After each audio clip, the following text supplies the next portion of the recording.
Bonjour, je suis Delphine Zanelli. J'accompagne la transformation des pratiques managériales de dirigeants, chefs de projet, managers, en individuel et en collectif. J'accompagne également des collectifs dans leur transformation.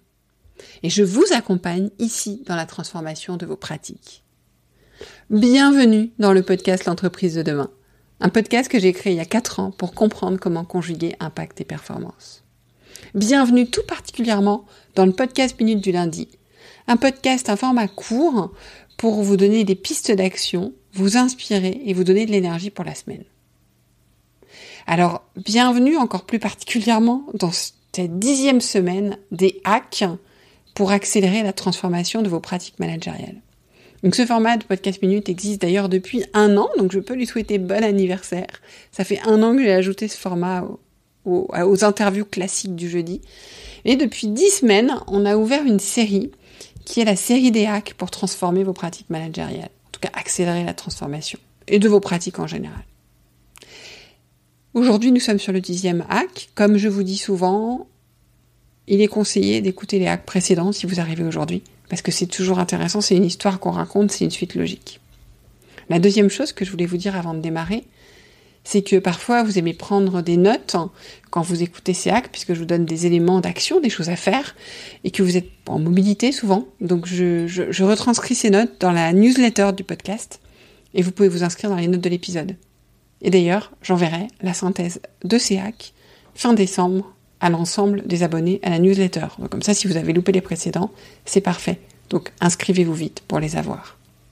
Et donc, oui, j'allais passer au 10e hack, mais j'ai encore quelque chose à vous dire. C'est que si vous écoutez le podcast depuis quelques semaines, même si vous le découvrez, j'ai mis en ligne un lien vers un questionnaire, je l'ai mis dans les notes de l'épisode, un lien vers un questionnaire qui me permet de comprendre, qu'est-ce qui vous est utile, moins utile dans ce podcast, qu'est-ce que vous voudriez de plus, quels sont vos challenges, et de voir comment je peux vous aider le plus possible avec le podcast.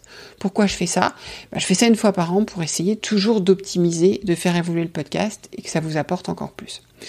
C'est un questionnaire court, mais je sais que de toute façon ça vous prend du temps, même 5 minutes, et je souhaite vous en remercier. De ce fait, je ferai un tirage au sort début janvier, à la fin donc du temps pour répondre, et je tirerai au sort 4 d'entre vous. Je leur offrirai une demi-heure de coaching pour leur permettre de préparer 2023. Alors, allez vite dans les notes de l'épisode aussi pour pouvoir répondre à ce questionnaire. Passons maintenant au hack du jour. Donc le hack du jour, le 10e, c'est la transmission. La transmission, action de leadership. Alors, pourquoi est-ce que transmettre, c'est une action de leadership ? Écoutez, nous sommes dans des formats de leadership beaucoup plus ouverts, beaucoup plus relationnels. Donc pour moi, la transmission, elle est fondamentale et elle fait partie du leadership. Un leader, je vous expliquais déjà, c'est pas forcément quelqu'un qui manage en direct des équipes, c'est quelqu'un qui emmène, qui inspire et qui transmet par définition. Un leader dont je vous parlais au printemps dernier sur ce podcast, je vous parlais du leadership que j'avais constaté chez Mathieu Chédid, que je venais de voir en concert. Et c'est amusant parce qu'alors que je m'apprêtais à vous enregistrer cet épisode, je faisais ma pause déjeuner et je voyais une vidéo de M sur Instagram, donc Mathieu Chédid, qu'il a mis où il était dans un concert, il était dans son public comme il le fait toujours, et là il a croisé un jeune garçon, mais vraiment un enfant qui était habillé en M et qui lui a demandé sa guitare. Et le jeune enfant a joué, et si vous voulez la voir sur son compte Instagram, c'est absolument fantastique, ça donne des frissons. Et elle me dit, c'est pour ça que je fais des concerts. Et il a appelé sa vidéo Transmission, avec le côté trans, TRNS, ça me met en transe. Et j'ai trouvé ça superbe parce que, pour moi, c'est effectivement un élément clé du leadership. Mais là, je vous vois venir et vous vous dites, mais qu'est-ce que j'ai à transmettre ? Alors vous savez, je vous le dis souvent, je ne crois pas au modèle, mais au rôle modèle. Vous avez tous des choses à transmettre. Ensuite, je vous ai une allusion dans un podcast il y a quelques semaines.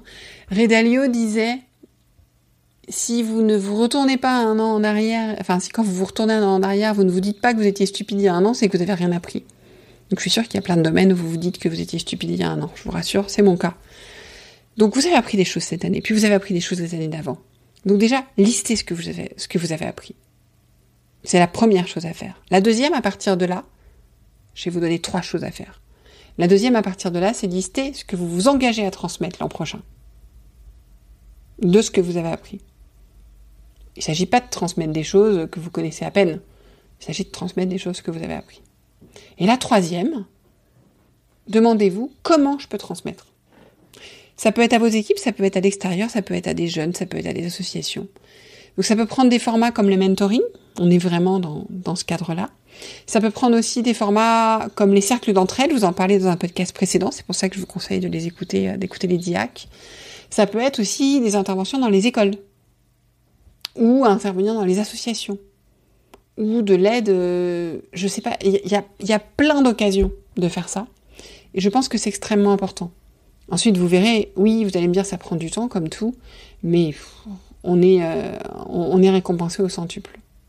Donc, 3 choses à vous demander. Qu'est-ce que vous avez appris cette année ? D'abord, ça fait du bien de se dire ça. Qu'est-ce que vous vous engagez à transmettre l'an prochain ? Et sous quel format ? Ça peut être aussi en prenant un stagiaire ou je ne sais quoi. Voilà. Posez-vous ces 3 questions. Je vous souhaite bonne transmission. N'oubliez pas, si vous voulez l'ensemble des notes des DIAC, parce que je vais envoyer un document PDF, ça sera plus simple. Vous pouvez l'avoir si vous êtes abonné à la newsletter. Ça sera mon cadeau de fin d'année à tous les abonnés de la newsletter. Donc pensez à vous abonner et vous aurez les notes des DIAC. Pensez aussi à répondre aux questionnaires. Je vous en remercie infiniment. Et je vous dis à bientôt. Bonne semaine!